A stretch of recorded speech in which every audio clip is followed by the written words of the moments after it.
कि ऊर्जा जो है वो और आपका माइंडसेट, अगर इन दोनों का कॉम्बिनेशन हो गया तो आप अपने जीवन को बहुत ही बेहतर बना सकते हैं कि आपकी लाइफ में आप कुछ चेंज लाओगे, और चेंज लाना वही तो हमारा मकसद है। जब कोई राजा महाराजा या तो कोई भी सामान्य व्यक्ति बच्चों को पढ़ने के लिए भेजते थे काका, तब क्या वो ये देखते थे कि उस गुरुकुल की ऊर्जा, माने कि वो जो ऊर्जा है वो उनके बच्चों के जीवन को प्रभावित करेगी? क्या इस तरीके का उनका एक अप्रोच हो सकता था? Democracy is of the people, by the people and for the people. In the same way universe itself is of the energy, by the energy and for the energy. Okay, कि अगर कोई व्यक्ति आपके आसपास है और वो व्यक्ति अगर उसके विचारों में बहुत सारा भेदभाव समय के अनुसार करता है तो शायद वो व्यक्ति का माइंडसेट स्थिर नहीं है। जिसको अपना माइंडसेट चेंज करना है उसकी खुद की मर्निंग डिजायर चाहिए, तो भी जो फ्रीक्वेंसी तुम चेंज कर पाओगे वही काम आपका अच्छा हो सकता है। Past life regression and mindset शायद कनेक्ट हो सकते हैं एक दूसरे से।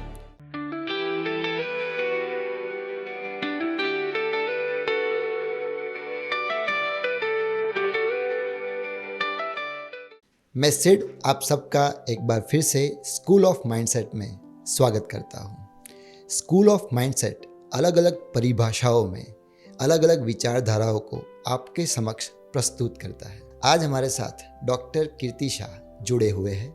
हम उन्हें प्यार से कीर्ति काका बुलाते हैं। कीर्ति काका एनर्जी ब्लेसिंग्स नाम की कंपनी चलाते हैं और वो अहमदाबाद से ऑपरेट करते हैं।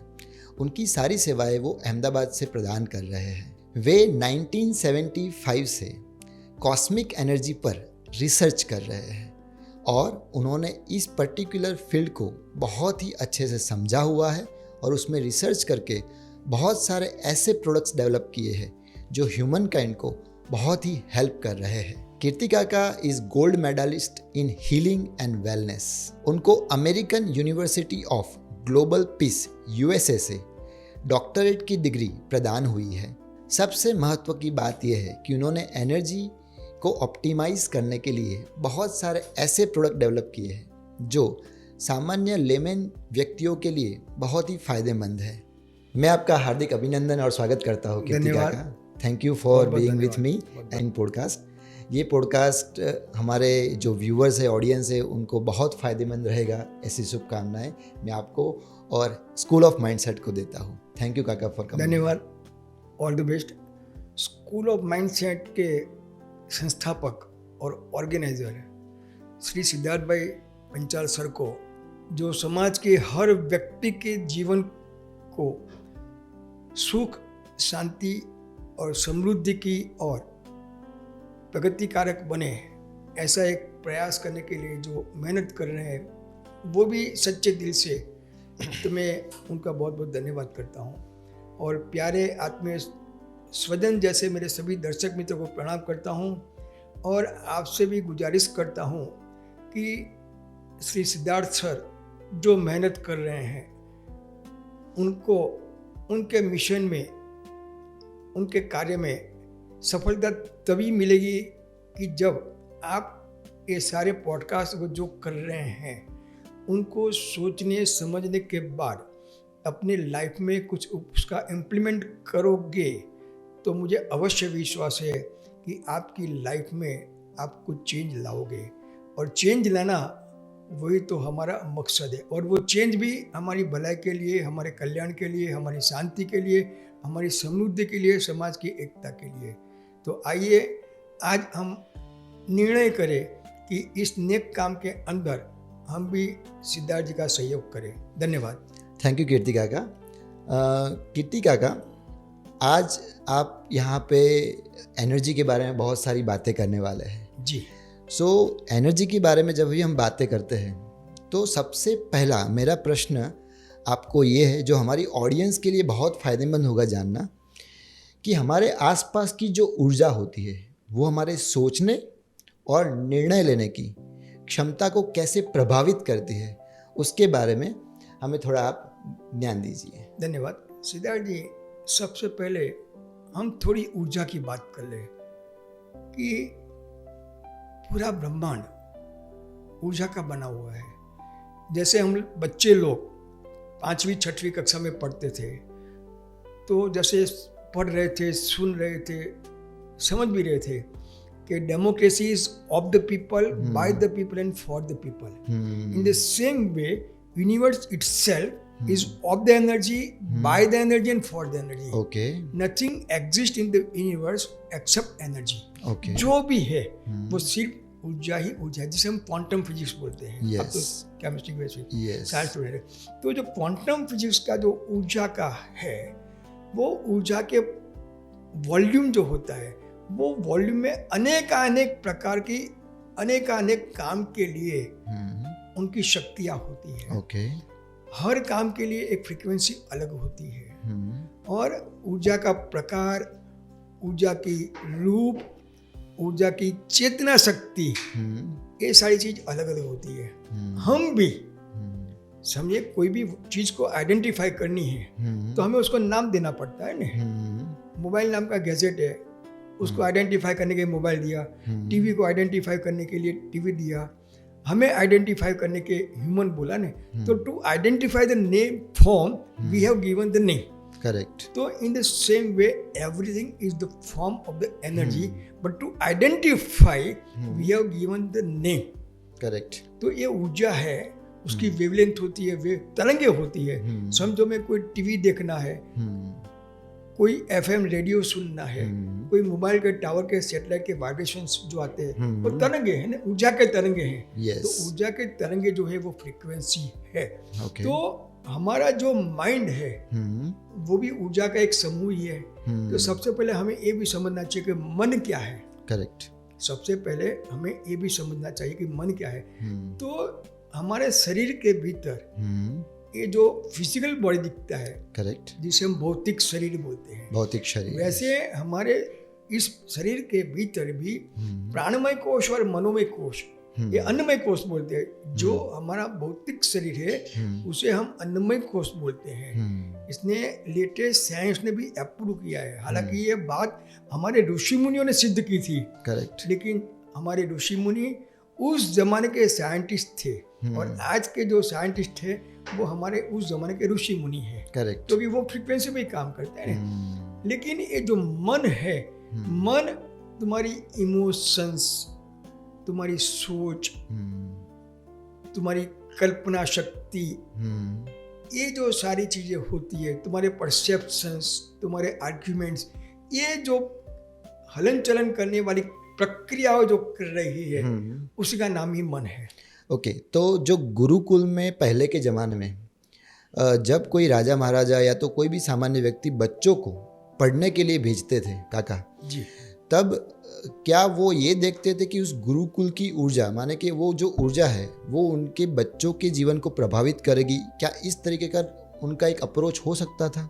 जी Siddharth ji, environment plays a vital role. Okay, हम हमारे घर में जो रहते हैं तो घर का एनवायरनमेंट भी हमें इफेक्ट करता है, करेक्ट। समझो तुम मंदिर में क्यों जाते हो, गुरुद्वारा में क्यों जाते हो, देवस्थान में क्यों जाते हो, क्योंकि वहाँ की जो ऊर्जा होती है वो ऊर्जा में सकारात्मक ऊर्जा का प्रभाव कुछ ज्यादा होता है। कितना होता है वो स्थान कौन से देवी देवताओं से भरा हुआ है, वहाँ आने जाने वालों की ऊर्जा की चेतना शक्ति क्या है। हमें ऊर्जा में सबसे बड़ी जो महत्व की चीज है वो कॉन्शसनेस लेवल, चेतना शक्ति की है।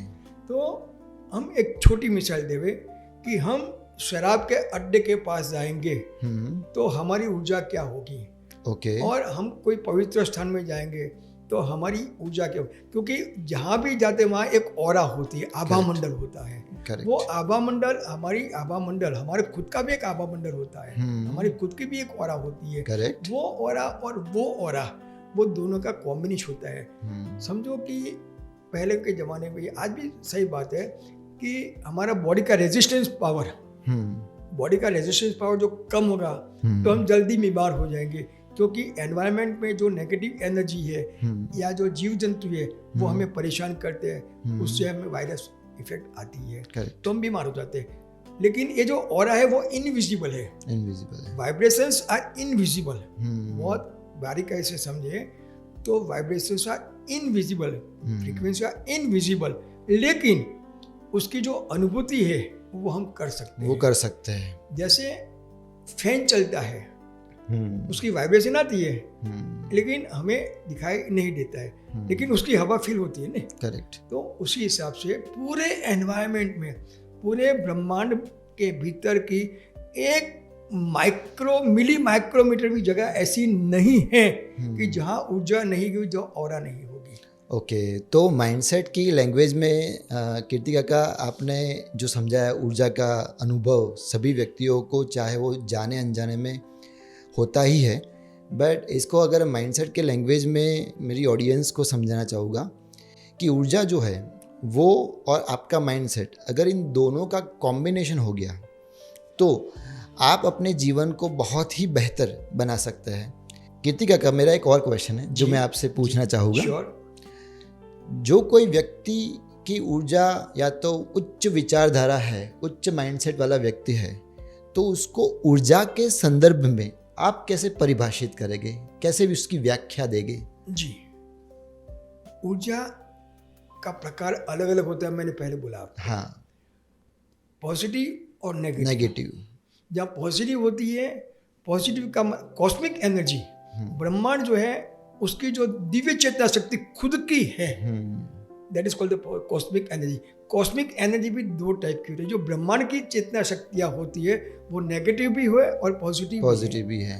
तो हमारा माइंड एक सैटेलाइट है, एक सर्वर है, सर्च इंजन है, रिसीवर है, प्रोसेसर है और ट्रांसमीटर है। Correct. जो भी है वो हमारे मन के भीतर ही है। Correct, universe is one of the biggest Google. Correct. Universe से बड़ा गूगल कोई न था, न कोई है, न कोई आएगा। नहीं आएगा। तो ये गूगल के भीतर यूनिवर्स नाम का जो गूगल है, सैटेलाइट है, उसके भीतर, ब्रह्मांड के भीतर जो हो रहा है उसके लिए एक निश्चित फ्रीक्वेंसी है। समझो आपको जी चैनल देखनी है, जी न्यूज़ देखना है, तो जी न्यूज़ की वाइब्रेशनल फ्रीक्वेंसी उसके सैटेलाइट के लिए, आपके लिए, सभी दर्शक मित्रों के लिए और मेरे लिए एक ही रहेगी। एक ही रहेगी। लेकिन तुम्हारा टीवी, तुम्हारा रिमोट, तुम्हारा सेटअप बॉक्स और पावर, ये सारी सप्लाई और हार्मोनाइज होगी तो ही तुम्हारा टीवी वो जी न्यूज़ की न्यूज़ देख पाएंगे। करेक्ट। इन द सेम वे हमारा जो बॉडी है उसमें हमारा जो प्राण शरीर है, प्राणमय कोश और मनोमय कोश है, उसकी क्षमता भी वो काम की ब्रह्मांडीय वैश्विक चेतना शक्ति को जुड़ने के लिए, उसको अट्रैक्ट करने के लिए एफिशिएंट होगी, कैपेबल होगी और ट्यून कर पाएगी, तभी आप वो कर पाएंगे। और हमें हमारे मन को ही ट्रेन करना है। ओके। माइंड मैनेजमेंट, आप स्कूल चलाते हैं, स्कूल मैनेजमेंट करते हैं, कोई बिजनेस चलाते हैं, बिजनेसमैन करते हैं, हमारी माता बहनें किचन मैनेजमेंट करती है, लेकिन हमने कभी माइंड मैनेजमेंट करने का सोचा? करेक्ट। तो कोई व्यक्ति जो होगा, जो उच्च माइंडसेट वाला होगा, वो क्या बाहर से हमें पता चलता है, कोई व्यक्ति की प्रेजेंस से पता चलता है कि उसकी विचारधारा उच्च माइंडसेट वाली है कि लोअर फ्रीक्वेंसी वाली है? उसको अगर डिफाइन करना चाहे तो कैसे पता चलेगा? सिद्धार्थ जी, इस जमाने के भीतर सिर्फ और सिर्फ इंसान को देखने से लिए उसकी परख नहीं कर सकते हैं। करेक्ट। जब तक उसके लॉन्ग टाइम परिचय में नहीं आवे, ओके। उनकी विचार और उनकी व्यवहार नहीं देखे, तब तक हम उसे जज नहीं कर पाते। ओके। कभी किसी की सोच जो अलग होती है, लेकिन बहुरूपी लोग हो गए हैं। ओके। मन में कुछ होता है, बाहर कुछ दिखावा करते हैं। तो जब तक उसकी बिहेवियर, उसका एटीट्यूड, ये सारी चीज हम उसके साथ में रह के नहीं देखे, नहीं अनुभूति करे, तब तक उसका माइंडसेट कैसा है वो पता नहीं चल सकता है। समझो उसकी बिहेवियर अच्छी होगी, उसका एटीट्यूड अच्छा होगा, तो हम समझ सकते हैं कि समझने की कोशिश करेंगे कि उसका माइंडसेट कुछ पॉजिटिव हो सकता है। सकता है। लेकिन ऊपर ऊपर से खाली बोलने से ही किसी का माइंडसेट हम शायद नक्की करें तो वो एक बड़ी गलती होगी। तो माइंडसेट की लैंग्वेज में इसको ऐसे भी समझाया जा सकता है कि अगर कोई व्यक्ति आपके आसपास है और वो व्यक्ति अगर उसके विचारों में बहुत सारा भेदभाव समय के अनुसार करता है तो शायद वो व्यक्ति का माइंडसेट स्थिर नहीं है। तो कीर्तिका का जैसे आपने एग्जाम्पल दिया, किसी व्यक्ति को एक बार से देखने से उसके ऊर्जा का परिचय करना थोड़ा मुश्किल है, लेकिन डेफिनेटली उस व्यक्ति को आगे अगर अनुभव में लिया जाए तो उसका डेफिनेटली एक अच्छा सा हमें निदान मिल सकता है और हम उससे ज़्यादा अच्छे से कनेक्ट हो सकते हैं। Everything is transferable. हमारा मोबाइल बिगड़ गया है, हमारा टीवी बिगड़ गया है, हमारा फैन बिगड़ गया है, तो हम उसको रिपेयर करा सकते हैं ना। करेक्ट। तो जो आदमी का माइंडसेट सही नहीं है उसका माइंडसेट हम चेंज कर सकते हैं। तो माइंडसेट चेंज करने के लिए काफ़ी टूल्स भी हैं, ओके, काफ़ी एप्लीकेशंस भी हैं, लेकिन ये सब चीज़ों को एक्सेप्ट करने के लिए जिसको अपना माइंडसेट चेंज करना है उसकी खुद की बर्निंग डिजायर भी चाहिए कि मुझे मेरे में बदलाव लाना है, मुझे कुछ अच्छा होना है, मुझे कुछ अच्छा करना है। तो फर्स्ट ऑफ ऑल एक बर्निंग डिजायर पैदा कर, माइंडसेट नहीं आ सकता है ऐसा नहीं है। आदरणीय विवेकानंद जी ने हमें बताया है कि to achieve anything in the physical world we must have burning desire, जिसको हम जुनून बोलते हैं कि मुझे चाहिए और मैं ले लूँगा, मैं अचीव करूँगा। तो तुम्हें जो तुम्हारा माइंडसेट चेंज करना है तो तुम्हें जुनून पैदा करना ही पड़ेगा। बट कीर्तिका का मेरा ये सवाल है कि कोई व्यक्ति को पता ही नहीं है कि उसको करना क्या है, या तो उसको कोई रास्ता दिखाई नहीं दे रहा है उस पर्टिकुलर परिस्थिति में, तो वो कैसे समझेगा कि उसको आगे बढ़ना, उसको किन लोगों के आसपास रहना चाहिए, या तो उसको कुछ भी पता नहीं है, तो वो कैसे चेंज करे अपने आप को? ये तकलीफ वाला काम नहीं है, बहुत आसान है। उसकी अवेयरनेस जो होगी, जो थोड़ा बहुत भी जागृत होगा या किसी का कहा सुना मानने वाला होगा और वो सोचेगा तो वो उसका माइंडसेट चेंज करने के लिए प्रयास कर सकता है। समझो कि आपकी बगल में कोई रहता है, ओके, आपको बहुत प्यारा है, लेकिन वो गलतियां बहुत करता है, लेकिन आपका भाव भी है, आपकी इच्छा शक्ति भी, मुझे उसे चेंज करना है। ओके, तो आप जो उसको बोलेंगे, समझाओगे और उसकी थोड़ी बहुत भी इच्छा होगी तो वो माइंडसेट आप उसका चेंज करने के लिए एक निमित्त बन सकते हो। सिद्धार्थ जी, आपका प्रश्न बहुत इम्पोर्टेंट भी है और सोचने जैसा भी है। ओके, कि कितने भी इंसान होते हैं उनकी हर इंसान की ऑरा अलग अलग होती हैं। जिनकी ऑरा की चेतना शक्ति का प्रभाव ज़्यादा होगा वो दूसरी की चेतना शक्ति कम भी होगी तो उसको एनहेंस कर सकते हैं। करेक्ट। बोलने से भी हो सकता है, सोचने भी से हो सकता है। जैसे साइकोथेरापी बोलते हैं। मैं आपको एक एग्जाम्पल दूँ कि psychotherapy also plays a vital role for the changing of the mind of any people. मैंने 1978 में एक किताब पढ़ी थी। एक बड़ौदा के प्रोफेसर थे MS यूनिवर्सिटी में, उन्होंने संन्यास ले लिया था। उनकी एक किताब थी योगिनी कुमारी। ओके।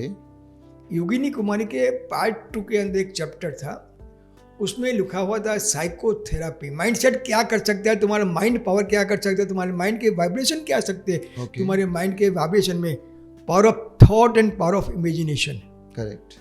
ब्रह्मांड जिसने भी बनाया, जैसे भी बनाया, कभी भी बनाया, तो इतना पूरा ब्रह्मांड बने और निरंतर अविरत यथा योग्य काम कर सके उसके बनाए हुए नियम के हिसाब से, तो ब्रह्मांड ऑटोमेटिक में चलता है। तो वो साइकोथेरापी का ही प्रयोग है कि नहीं? एग्जैक्टली। जिसको ईश्वर बोलते हैं, जिसने ब्रह्मांड बनाए, नियम बनाए। तो वो साइकोथेरापी ने, वो गुरुजी ने जो चैप्टर लिखा था, ये मैंने प्रैक्टिकल 1978 में मैंने और मेरे फादर ने किया हुआ था। ओके। उन्होंने बोला था कि आप कोई नर्सरी में जाइए बारिश के सीजन में, 2 पौधे ले आइए, छोड़ ले आइए, उसको अपने घर में कहीं भी बाहर खुली हवा में रखे। उनका नरिशमेंट सलीका चाहिए। नरिशमेंट का मतलब उनको सूर्य की रोशनी भी सही मिले, उनको खातर भी सही मिले, उनको मिट्टी भी सही मिले, क्वांटम एंड क्वालिटी बोथ, दोनों मिले, और पानी भी सही मिले। और एक छोड़ पे आप कुछ पॉइंट लिख लो कि ये छोड़ कैसा होना चाहिए, उसके पत्ते कहने होने चाहिए, उसका फूल कैसा होना चाहिए, उसकी खुशबू कैसी होनी चाहिए, ऐसा एक लिस्ट बनाओ और वो छोड़ पे वो तुम काम करो। दूसरा जो नेचुरली ग्रो होता है उसको नेचुरली ग्रो होने दो। तो 1978 में हमने ये एक्सपेरिमेंट हमारे घर पे किया था। तो 18 दिन के बाद आफ्टर 18 डेज हम जो पौधे पे साइकोथेरेपी कर रहे थे उसमें हमारी थेरेपी के हमारे पॉइंट के हिसाब से 70 to 75% रिजल्ट हमने पाया था। वाह। और जो नेचुरल हुआ था उसका ग्रोथ नहीं हुआ था, वो मुरझा गया था। करेक्ट। तो this is power of thought and power of imagination. Correct. तो और इसके लिए भी हमारा एक डिटर्मिनेशन था, इसमें हमारी इच्छा शक्ति भी काम की, हमारी कंसिस्टेंसी भी काम की, क्योंकि हमने डेली काम किया, डेली काम किया था। करेक्ट। तो consistency with the devotion and patient. Correct. हमने पेशेंट नहीं छोड़ी थी। और माइंड चेंज करने के लिए हमें ये सारी चीज़ें साइकोथेरेपी के माध्यम से भी कर सकते हैं। Correct.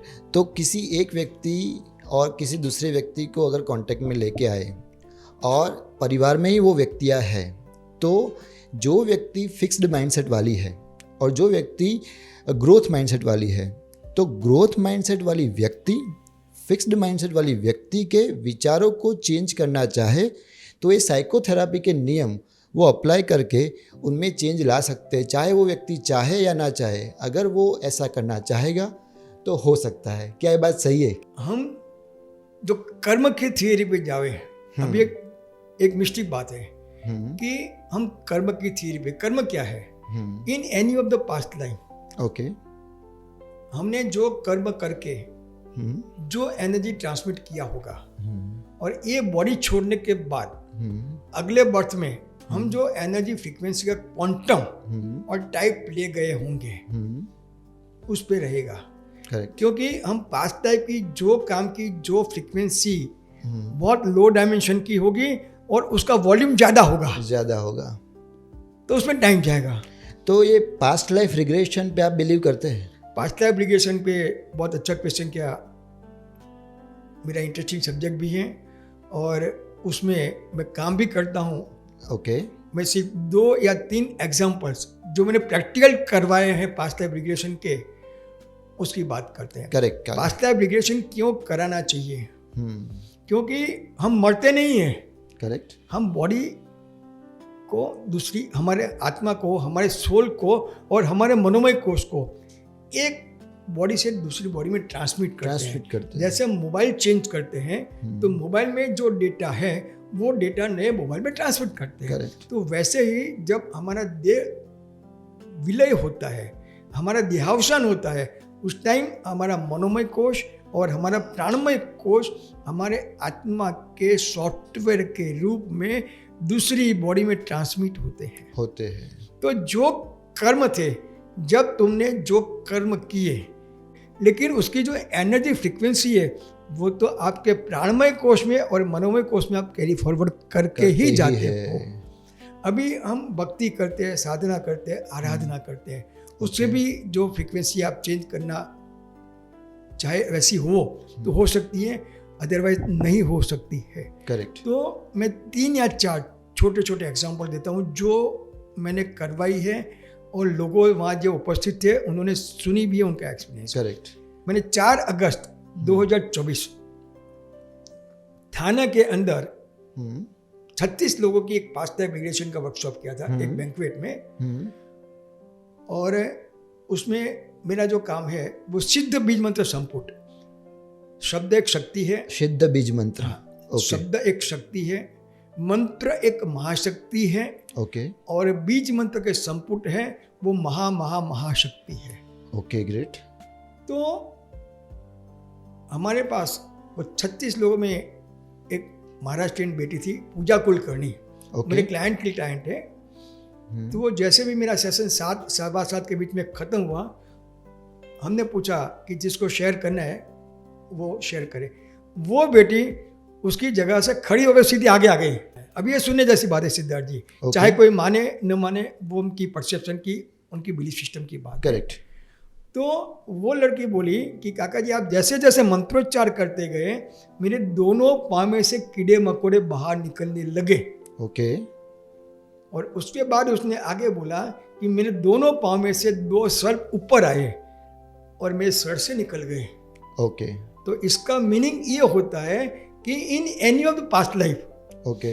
In any of the past life उसने वो कीड़े मकोड़े को बहुत कष्ट दिया होगा या मार दिया होगा। ओके। वैसे ही वो सर्प भी दूसरे रूप में चले गए, दूसरे फॉर्म में चले गए। Correct. वो लड़की भी वो टाइम में क्या फॉर्म में थी पता नहीं, वो भी इस फॉर्म में आ गई। लेकिन उसने जो एनर्जी ट्रांसमिट की थी वो उसकी बॉडी में आ गई। अगर पास्ट लाइफ रिग्रेशन का आपने बहुत अच्छा एग्जाम्पल दिया, कोई और ऐसा एग्जाम्पल है कि जो आप मुझे दे सकते हैं? इससे भी बेटर एग्जांपल्स में गोवा का देता हूँ। Okay. 2011 में गोवा बीच पिलानी में एक वर्कशॉप था, Okay. शिविर थी एक गुरु जी की। ओके। मैं उसको अटेंड करने वहाँ गया था। ओके। तो वहाँ की ऑर्गेनाइजिंग जो टीम थी उसमें देरा मैंग के मैनेजर भी थे और एक विद्या करके बेटी भी थी, ओके। जो वहाँ की एक स्कूल की हेड ट्रैक थी। ओके। तो देरा मैंग के मैनेजर सीनियर साहब को मालूम था कि मैं हीलिंग और पास्ट लाइफ रिग्रेशन का काम कराता हूँ। करेक्ट।